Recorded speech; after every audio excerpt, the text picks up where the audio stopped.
What is up, guys? Sammy's Tech Help here. Today we are going to be unboxing the Alcatel One Touch Retro, and this is the first Sprint prepaid phone we've ever done. And what really made this phone different from a lot of the other ones at the store was that this thing cost me $3 at Walgreens. I'm not sure if they're trying to clear out the inventory, if that's just the new going price for these, but this is a $3 phone, and it's so far the cheapest phone we've done on the channel. And let's go ahead and unbox it and see what we got. Okay guys, we're going to go ahead and take a quick look at the specs on this device before we actually go ahead and open up the box. So there's not a ton to mention, not a lot that is impressive. To start, the processor on this device is a Qualcomm QSC 6155. It clocks in at 480 megahertz. 256 megabytes of internal storage and 128 megabytes of RAM.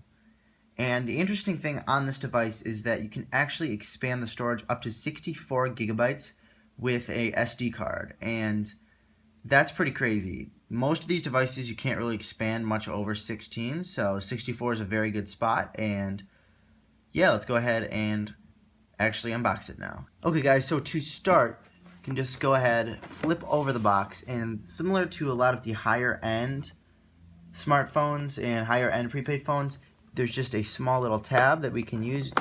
Pull that off, and yeah, from there it's pretty simple. You just pull off a couple of tabs and the phone is out of box.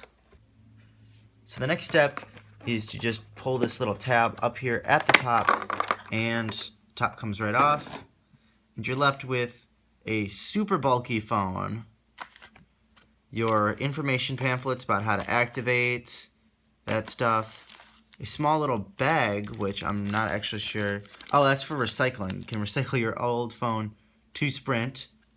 That's interesting. And a battery, which doesn't appear to be charged. It says fully charge your battery before calling your provider to activate your phone. So yeah, this battery, there's a very good chance that this isn't charged. We'll go ahead and check that out in a minute. And you get a power brick, and I'm not sure, I believe this thing's micro USB, and it isn't a actual USB cable though, it's just the standard wall brick, so you're going to have a separate cable if you want to plug this into your computer to actually transfer over files. Alright, so just can pull right off the back here to actually insert the battery. Alright, and we're going to go ahead and insert the battery and put the back of the phone back on. And we're good to go. Let's go ahead and see if it is fully charged. And it is. We do have a fully charged phone. And there also is a back screen, which is cool too. Not all phones have a back screen. A lot of the touch phones today don't. A lot of flip phones today, I'm sorry, don't. And just go ahead, pull that little seal off the back and this seal off the front.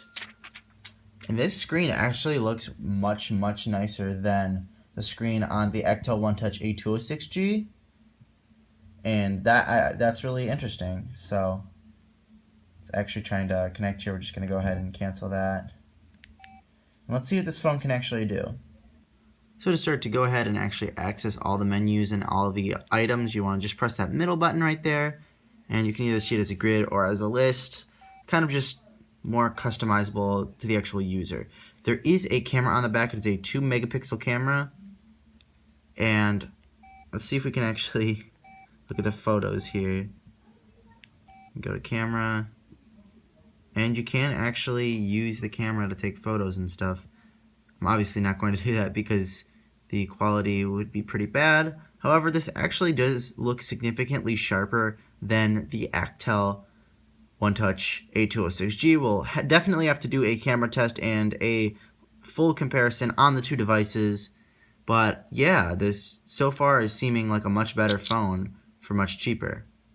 Alrighty guys, so another thing too is that this is a full-on music player, which I'm not sure the other one can do, which is super cool. You just insert your SD card and then you can actually head right over here to the music app and you you can actually start playing all your music. It also does have physical buttons for volume and ringer, which the other one does not, so that is definitely a huge upgrade. When you do go ahead and close the phone, you are prompted with your current signal strength, your battery, and what the current time is. And yeah, guys, so overall this phone is actually a pretty good phone. Even though it does say retro in the name, it is basically just referring to the fact that this is a flip phone and isn't a smartphone. However, it does do much more than a lot of the other smartphones on the market, and actually has a pretty big screen size.